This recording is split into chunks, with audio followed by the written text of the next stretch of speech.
बिस्मिल्लाहिर्रहमानिर्रहीम। Next topic हमने इस चैप्टर का पढ़ना है ozone depletion and its effect. कल हमने एसिड रेन और उसके इफेक्ट पढ़े थे। आज ओजोन डिप्लीशन और उसके इफेक्ट पढ़ेंगे। ओजोन, सबसे पहले इसके बारे में जानते हैं कि ओजोन क्या है। ओजोन बच्चे एलोट्रॉपिक फॉर्म ऑफ ऑक्सीजन है। ऑक्सीजन मॉलिक्यूल होता है O2 और नेसेंट ऑक्सीजन होती है अकेली O। नेसेंट जो एक इंतहाई रिएक्टिव ऑक्सीजन है, वो दोनों जब मिलते हैं तो वो बनाते हैं ओजोन। देखिए ये ऑक्सीजन मॉलिक्यूल और ये ऑक्सीजन, ये दोनों मिलकर ओजोन बनाते हैं। ओजोन मैंने आपको जब ये मैं इसके सोर्सेस पढ़ा रहा था, प्राइमरी पोल्यूटेंट सेकेंडरी पोल्यूटेंट पढ़ा रहा था, तब मैंने आपको एक चीज क्लियर करवाई थी कि हर चीज जहां पर पाई जाती है ना वहां पर बेनिफिशियल है। ओजोन स्ट्रेटोस्फेयर में बेनिफिशियल है। अगर यही ओजोन हमारे उसमें आ जाएगी तो ये बेनिफिशियल नहीं। ट्रोपोस्फेयर में आ जाए, मीजोस्फेयर पे आ जाए तो ये बेनिफिशियल नहीं होगी, इसके कोई ना कोई नुकसान आ जाए। स्ट्रेटोस्फेयर में इसका कोई नुकसान नहीं, सिर्फ फायदे ही फायदे। Maximum concentration of ozone in stratosphere is called ozone layer. इतनी कंसंट्रेशन है जैसे कार्बन डाइऑक्साइड ने गिलाफ बनाया हुआ है। अच्छा, आपसे ये भी तो पूछ सकते हैं कि ओजोन लेयर का गिलाफ ऊपर है या कार्बन डाइऑक्साइड का गिलाफ ऊपर है?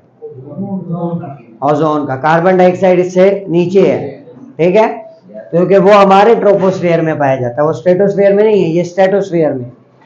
तो ओजोन जो है वो मैक्सिमम कंसंट्रेशन ओजोन लेयर कहलाती है। ये कहां पाई जाती है? 25 से 30 किलोमीटर की रेंज में, जो कि स्ट्रेटोस्फेयर है। 12 से लेकर 50 तक हमारा स्ट्रेटोस्फेयर, और मैंने आपको बताया था ये मिड स्ट्रेटोस्फेयर में पाई जाती है। ये तकरीबन 50 का आधा हो गया 25, तो 25 से 30 किलोमीटर की रेंज में सबसे ज्यादा कंसंट्रेशन 28 किलोमीटर पर है, 28 किलोमीटर। इसका काम क्या है? इसका काम बहुत इंपॉर्टेंट है, जो हमें बचाए हुए है किससे? बहुत सारी चीजों से। सबसे खतरनाक चीज से बचाया हुआ है, कैंसर से। ये अल्ट्रा वायलेट रेस को सरफेस पर नहीं आने देती। सन से अल्ट्रा वायलेट रेज आ रही है, यूवी रेस। इन यूवी रेस को ये यहीं पर ब्लॉक कर देती है और वापस फेंक देती है, यहीं पर रोक लेती है, जस्ट कर लेती है, अर्थ तक नहीं आने देती। अगर अर्थ पर आएगा तो फिर क्या नुकसान होंगे वो हम नेक्स्ट पढ़ेंगे अभी। लेकिन हुआ ये कि देखा गया कि एक जगह पर ओजोन का होल आ गया है। 1980s के अंदर एंगस स्मिथ ने इसने ऑब्जर्व किया था। एंटार्क्टिक रीजन पर देखा गया कि ओजोन का होल आ गया। होल से मुराद ये है कि यहां से ओजोन की लेयर खत्म हो।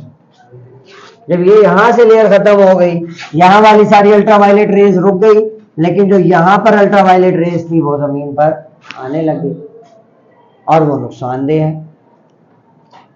अब ओजोन का कैसे लेवल बरकरार रखता है? ओजोन बनती भी रहती है, ओजोन टूटती भी रहती है। ओजोन का बनना अभी पीछे पड़ा है, वो फॉर्मेशन। इसका उलट रिएक्शन लिख दो, O3 टूटेगा O2 और O में ये डिकम्पोजिशन। ये बनते और जुड़ते रहते हैं, जिससे इसका लेयर जो है वो बराबर रहती है। अब रोल ऑफ क्लोरोफ्लोरोकार्बन क्या है इस ओजोन लेयर को बर्बाद करने में?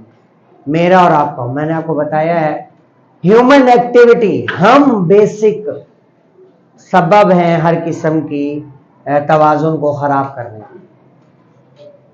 क्लोरोफ्लोरोकार्बन CFCl3 ये हम लोग रिलीज कर रहे हैं। कहां से? रेफ्रिजरेंट से। रेफ्रिजरेटर यूज करते हैं, AC यूज करते हैं, पेंट्स मुख्तलिफ यूज करते हैं, उनसे निकलते हैं क्लोरोफ्लोरोकार्बन। ये क्लोरोफ्लोरोकार्बन हवा में जाएंगे, ओजोन लेयर तक पहुंचेंगे। वहां कुछ एरियाज ऐसे हैं जहां पर मैंने कहा ना ओजोन होल आया हुआ है, डिप्लीशन हुई हुई है, वहां पे अल्ट्रावायलेट रेज बनती है, CFCl2 टूट जाता है क्लोरीन फ्री रेडिकल में। ये है वो मेन एजेंट जिसने लाइफ को थ्रेटनिंग किया हुआ है, क्लोरीन फ्री रेडिकल। डॉट लगाया मैंने उसको, फ्री रेडिकल। आइंस के बाद सबसे ज्यादा रिएक्टिव ये है, सबसे ज्यादा आइन, फिर फ्री रेडिकल, फिर एटम और मॉलिक्यूल पर आते हैं। ये फ्री रेडिकल कहां जाएगा? ओजोन लेयर के पास, ओजोन को तोड़ देगा। ओजोन को तोड़ देगा ऑक्सीजन में, और साथ बना देगा ऑक्सीक्लोराइड का फ्री रेडिकल। यह है ऑक्सीक्लोराइड। ये ऑक्सीक्लोराइड फिर टूट जाएगी अलग अलग किसमें, O के फ्री रेडिकल में और Cl के फ्री रेडिकल में। ये Cl फ्री रेडिकल दोबारा जनरेट हो गया ना दोबारा। ये ऑक्सीजन और ऑक्सीजन की जो बनी थे वो आपस में मिलकर फिर O2 बनाएंगे। ये O2 क्या करेंगे, ऑक्सीजन की कंसंट्रेशन ज्यादा रिक्वायर्ड है ट्रोपोस्फेयर में, ये मूव करना शुरू कर देंगे नीचे, ये आ जाएंगे ट्रोपोस्फेयर में और हम पकड़ेंगे, हम तो सांस ले रहे हैं, हम जो है यूज कर लेंगे ऑक्सीजन। वो ऑक्सीजन तो खत्म हो गई, फिर प्लांट नहीं बनाएगा। ये क्लोरीन फ्री रेडिकल फिर जाएगा इसके पास, अगले को खराब करेगा, फिर बन जाएगा, फिर अगले के पास। एक क्लोरीन का free radical minimum 10 lakh ozone के मॉलिक्यूल को खराब कर, जैसे कहते हैं ना एक मछली पूरे तालाब को खराब कर देती है, सेम इसी तरह एक ओजोन पूरी ओजोन लेयर को बर्बाद करने पर तुला हुआ है। लेकिन हम इंसानों को जरा देर से समझ आती है। 1980 के अंदर एंटार्क्टिक रीजन के अंदर देखा गया ozone hole. The depletion of ozone layer is called ozone hole. Depletion खत्म हो जाना ओजोन लेयर का कहलाता है ओजोन होल। कहां देखा गया, 1980 में देखा गया एंटार्क्टिक रीजन में। 1990 में आर्कटिक रीजन में भी नजर आ गई, सब ट्रॉपिकल रीजन। और सबसे ज्यादा थ्रेटनिंग हमारे एरियाज है, एशिया। एशिया सबसे ज्यादा थ्रेटनिंग है इस ओजोन, क्योंकि सबसे ज्यादा सूरज की रोशनी हमारे इलाकों पे पड़ती है। दूसरे इलाकों पे तो आधे दिन आधी महीने में आधा महीना तो सूरज नहीं निकलता, बाज़ जगहों पर तो सिर्फ 1 दिन 2 दिन सूरज निकलता। तो सबसे ज्यादा थ्रेटनिंग हम लोग। जब आर्कटिक में आया फिर हमें समझ आई कि यार ये तो क्लोरोफ्लोरोकार्बन तो बड़ा नुकसानदेह है। हमने कहा नहीं, अब हम ऐसे रेफ्रिजरेटर बनाएं जो एनवायरमेंटल फ्रेंडली गैसेस रिलीज करें। हमने इसको कन्वर्ट किया HFCs में, हाइड्रोफ्लोरोकार्बन, इसमें क्लोरीन नहीं है, इन्वायरमेंटल फ्रेंडली है। ये क्लोरीन नहीं निकाल रहा, तो ओजोन लेयर कुछ अरसे बाद इसकी वजह से जब हमने ये चेंज कर दिया, फौरन ही 20वीं सेंचुरी में हमने स्टार्ट कर दिया था, ये लेयर कवर होना शुरू हो गई। एंटार्क्टिक रीजन वाला मेरी मालूमात के मुताबिक जो मैंने पढ़ी है 20वीं सेंचुरी के बाद 21वीं सेंचुरी में 2010-12 के आसपास की जो सर्च है, ये जो ओजोन होल था ये कंप्लीट हो गया, मतलब ये फिल हो गया। अब अल्ट्रावायलेट रेज लेकिन जो पहले आ गई हैं, आप उससे ये देखें कि कैंसर के पेशेंट एकदम से कितने बढ़े हैं। आपके पाकिस्तान में ही देख लो, कैंसर के पेशेंट्स की तादाद बहुत ज़्यादा बढ़ गई है। शुगर की बीमारी, कैंसर की, क्यों? क्योंकि ये इफेक्ट है अल्ट्रावायलेट रेज का।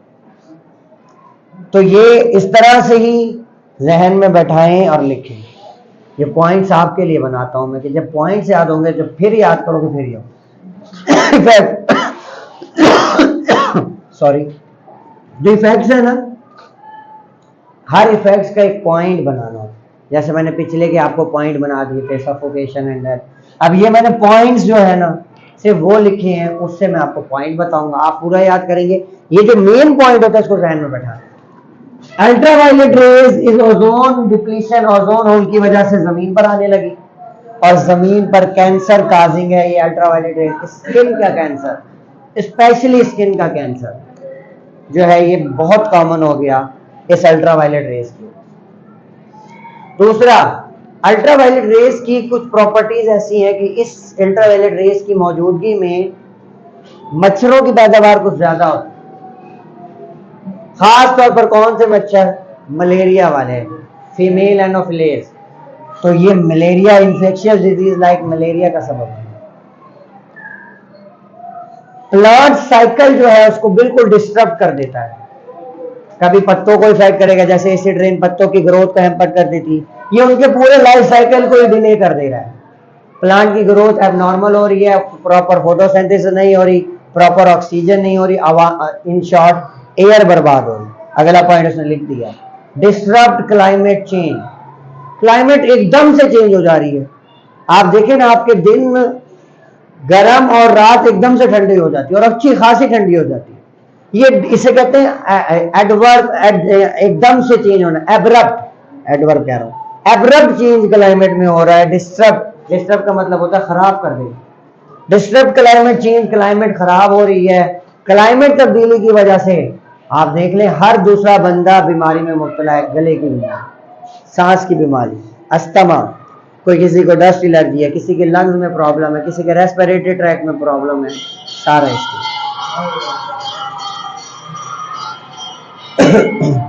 तो ये 4 पॉइंट्स जहन में बना के फिर इसको पूरा लिखना है।